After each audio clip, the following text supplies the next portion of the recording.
Supreme court ने अहम case में मुख्तसर फैसला सुनाया है और रिमार्क्स दिए हैं कि जज के खिलाफ एक बार कार्रवाई शुरू हो जाए तो जज के इस्तीफे से कार्रवाई खत्म नहीं होगी। यह सुप्रीम कोर्ट की जानिब से मुख्तसर फैसला सुनाया गया है जिसमें यह कहा गया है कि जज के खिलाफ एक बार कार्रवाई शुरू हो जाए तो जज के इस्तीफे से कार्रवाई खत्म नहीं होगी।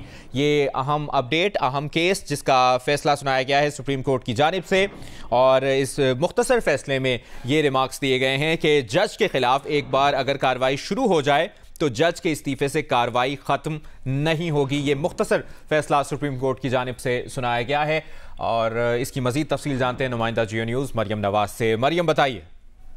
सुप्रीम कोर्ट में आफिया शेरबानो केस था जिसमें ये करार दिया गया था 2023 में कि अगर कोई जज रिटायर हो जाएगा तो उसके खिलाफ सुप्रीम जुडिशल काउंसिल मजीद कार्रवाई नहीं कर सकेगी। इसके खिलाफ वफाकी हुकूमत ने जनवरी में अपील दायर की थी। आज सुप्रीम कोर्ट ने जुजवी तौर पर यह अपील मंजूर करते हुए करार दिया है कि अगर किसी जज के खिलाफ सुप्रीम जुडिशल काउंसिल में एक बार कार्रवाई शुरू हो जाए, कार्रवाई का आगाज हो जाए तो उसके इस्तीफे से वो कार्रवाई खत्म नहीं होगी।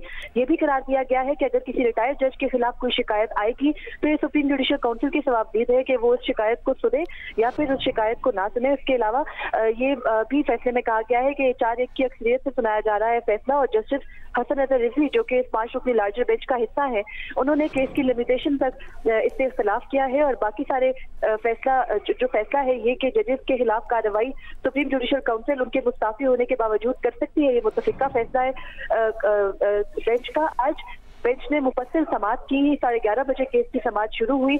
अदालती मुआवनीन को भी सुना गया और उसके अलावा अटॉर्नी जनरल के दलाइल भी सुने गए और उसमें ये अटॉर्नी जनरल ने कहा था कि जजेस के खिलाफ इंक्वायरी का जो फोरम है वो सिर्फ सुप्रीम जुडिशल काउंसिल ही है, चाहे जज रिटायर हो जाए या मुस्ताफी हो जाए, किसी भी और इदारे के पास इख्तियार नहीं है कि वो जजेस के खिलाफ किसी भी तरह की मिसकंडक्ट पे कार्रवाई कर सके। तो अदालत ने वफाकी हुकूमत की अपील को जुज़वी तौर पर मंजूर करते हुए ये करार दिया है कि मुस्ताफी जजेस के खिलाफ अगर सुप्रीम जुडिशल काउंसिल एक बार कार्रवाई का आगाज कर चुकी है तो फिर काउंसिल के पास इख्तियार है कि वो उस कार्रवाई को जारी रखे। और इस दौरान फरीकैन के जो वकील थे उन्होंने क्या मौक़िफ़ अपनाया अदालत के रूबरू? जी, अदालत में फरीकैन 2 ही थे, एक अटॉर्नी जनरल थे और उसके अलावा आफिया शेरबानो जो कि मरकजी केस में दरख्वास्त गुजार थी उनके वकील थे, और उन दोनों का ही ये मौक़िफ़ था कि सुप्रीम जुडिशल काउंसिल के पास इख्तियार है कि वो जज के खिलाफ कार्रवाई करे। अगर जज रिटायर हो जाए तो सुप्रीम जुडिशल काउंसिल की कार्रवाई वहीं पर खत्म नहीं हो जाती। इसके अलावा अदालत ने 4 अदालती मुआवनीन को भी सुना। अदालती मुआवनीन की अपनी अपनी अलग अलग राय थी, जिनमें से जो मेजॉरिटी है उनकी राय थी कि सुप्रीम जुडिशल काउंसिल के पास इख्तियार तो है कार्रवाई करने का, लेकिन जजेस की रिटायरमेंट की सूरत में इसका क्या किया जाए। फैसल सिद्दीकी जो कि अदालती मुआविन है, उन्होंने अदालत को ये रास्ता दिखाया था कि जब एक जज रिटायर हो जाता है और उसके बाद जो उसकी वो एक आम आदमी बन जाता है तो उसके खिलाफ दूसरे फोरम्स में कार्रवाई हो सकती है, लेकिन अदालत उसको इस पैराहे में देखे। ख्वाजा हारिस ने ये करार दिया था कि जब एक जज रिटायर हो जाए या मुस्ताफी हो जाए तो काउंसिल के पास कोई इख्तियार नहीं बचता उनके खिलाफ कार्रवाई करने का। मोइज जाफरी जो कि अदालती मुआविन थे, उन्होंने अदालत के सामने ये कहा था कि अगर कोई जज मुस्ताफी हो जाए या रिटायर हो जाए तो उसके जो मिसकंडक्ट दौरान सर्विस किए गए हैं उन पर सुप्रीम जुडिशल काउंसिल कार्रवाई कर सकता है। और जो चौथे अदालती मुआविन थे अकरम शेख, उन्होंने भी यही कहा कि अगर एक बार सुप्रीम जुडिशल काउंसिल किसी जज के खिलाफ मिसकंडक्ट पर कार्रवाई का आगाज कर चुकी है तो फिर जज के मुस्ताफी होने या रिटायरमेंट की सूरत में कार्रवाई खत्म नहीं होगी। कार्रवाई का इन्हिसार जज के इस्तीफे पर नहीं होना चाहिए। अदालत ने इस तमाम तर मुआवनत के बाद आज ये करार दिया है कि अगर कोई जज इस्तीफा दे देता है तो इस्तीफे के बाद उसके खिलाफ जो कार्रवाई है वो रुक नहीं जाती। अदालत के सामने ये मामला आफिया शेरबानो केस के पैराहे में रखा गया था। अटॉर्नी जनरल ने अदालत को ये कहा था कि इंसाफ की फराहमी है, उसकी शफाफियत के लिए जरूरी है कि जजेस के खिलाफ जो शिकायत हो उनको सुप्रीम जुडिशल काउंसिल सुने। ठीक है, अब्दुल क़य्यूम सिद्दीकी ने भी हमें ज्वाइन किया है, उनसे भी बात करेंगे। अब्दुल क़य्यूम सिद्दीकी, इस फैसले से मुतालिक भी आगाह करें और कौन से जजेस हैं जिनके खिलाफ अब कार्रवाई का जो है वो दरवाज़ा खुल गया है? इस सुप्रीम कोर्ट ऑफ पाकिस्तान के इस फैसले से जो फौरी तौर पर जो कार्रवाई का फैसला खुला है वो तो जस्टिस मुज़ाहिर अली अकबर नकवी, जिन्होंने अब जब सुप्रीम जुडिशल काउंसिल की कार्रवाई शुरू हुई, शो कॉज नोटिस जारी हुए और एविडेंस रिकॉर्ड होने का मरहला था, तो उस मौके के ऊपर मुज़ाहिर अली अकबर नकवी ने इस्तीफा दे दिया था।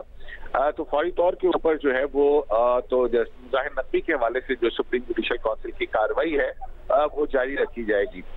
सुप्रीम कोर्ट ऑफ पाकिस्तान ने अपने इस 4-1 के फैसले के अंदर ये करार दिया है कि अगर कोई जज जिसके खिलाफ सुप्रीम जुडिशल काउंसिल कार्रवाई शुरू कर चुकी हो और वो इस दौरान में मुस्तफी हो जाए तो वो सुप्रीम जुडिशल काउंसिल के अंदर पड़ी हुई शिकायत जो है वो खत्म नहीं होगी बल्कि वो जारी रखी जाएगी। और इसी तरह से अगर किसी ऐसे जज के खिलाफ कार्रवाई हो जो कि कार्रवाई के दौरान ही रिटायर हो जाए तो तब भी इन दोनों सूरतों के अंदर जो है वो कार्रवाई जारी रखी जाएगी। और इस हवाले से जो फैसला है वो ये सुप्रीम जुडिशल काउंसिल का इख्तियार है कि वो इसके ऊपर फैसला करे। तो सुप्रीम कोर्ट ऑफ पाकिस्तान के इस फैसले से कि अगर किसी कोई जज जो कि मुस्तफी हो जाए दौरान शिकायत की इंक्वायरी के, सुप्रीम जुडिशल काउंसिल का ये इख्तियार है कि वो इस कार्रवाई को आगे बढ़ाए। तो इस पर फौरी तौर के ऊपर जो जज इस हवाले से मुतासिर होते हैं या इसके एम्बिट के अंदर आएंगे तो मुज़ाहिर अली अकबर नकवी होंगे।